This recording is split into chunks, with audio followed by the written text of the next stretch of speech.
भारत की पावन भूमि पर अनेकों त्योहार मनाए जाते हैं।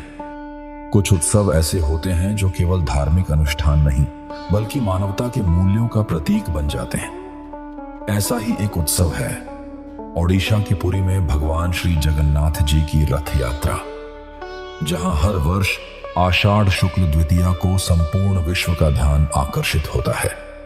आइए पास पल्स द्वारा रचित आर्टिफिशियल इंटेलिजेंस के साथ इस पावन गाथा के आरंभ के बारे में जानते हैं। यह गाथा आरंभ होती है द्वारका की पावन नगरी से। जब योगेश्वर भगवान श्री कृष्ण जी ने इस लोक से अपनी लीला संपन्न की तो उनके दिव्य स्वरूप के वियोग में सारी सृष्टि शोकाकुल हो गई। श्री बलराम जी और बहन सुभद्रा जी का हृदय भी इस वियोग से व्यथित हो उठा। कहा जाता है कि प्रभु के पावन अवशेषों सहित वे द्वारका के समीप समुद्र की ओर प्रस्थान कर गए। इसी कालखंड में द्वारका से सैकड़ों मील दूर पूरी नगरी के महाराज इंद्रद्युम्न को एक स्वप्न में भगवान ने संकेत दिया कि उनका पावन स्वरूप समुद्र तट पर एक दिव्य काष्ठ के रूप में प्रकट होगा तथा उसी से श्री कृष्ण, श्री बलराम और सुभद्रा जी की पूजनीय मूर्तियां निर्मित होंगी। कुछ समय बाद समुद्र की लहरों के साथ एक अद्भुत दिव्य काष्ठ तट पर आकर ठहरा, जिसे दारू ब्रह्म का नाम दिया गया। यह साधारण लकड़ी नहीं थी बल्कि स्वयं पर ब्रह्म का स्वरूप था।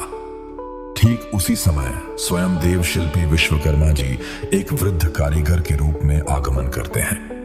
राजा इंद्रद्युम्न ने उनसे विनम्रता से मूर्ति निर्माण का अनुरोध किया। विश्वकर्मा जी ने एक शर्त रखी, मूर्तियों के निर्माण के दौरान कोई भी व्यक्ति कार्यस्थल के भीतर न आए, नहीं तो मैं तुरंत अंतर्ध्यान हो जाऊंगा। राजा ने यह शर्त स्वीकार की और उन्हें कार्य के लिए पूर्ण एकांत प्रदान किया।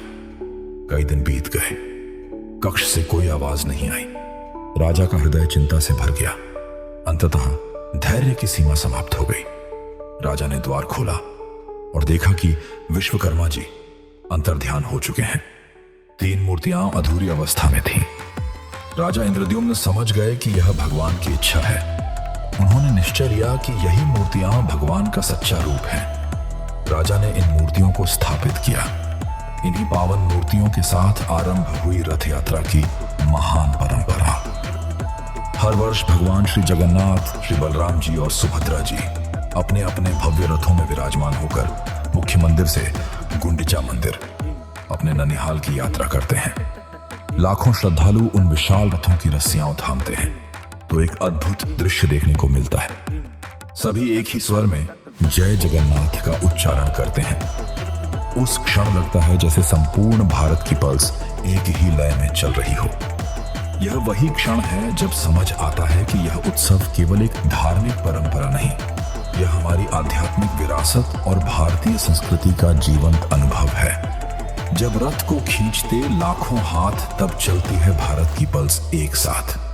यही है जगन्नाथ रथ यात्रा, द पल्स ऑफ इंडिया।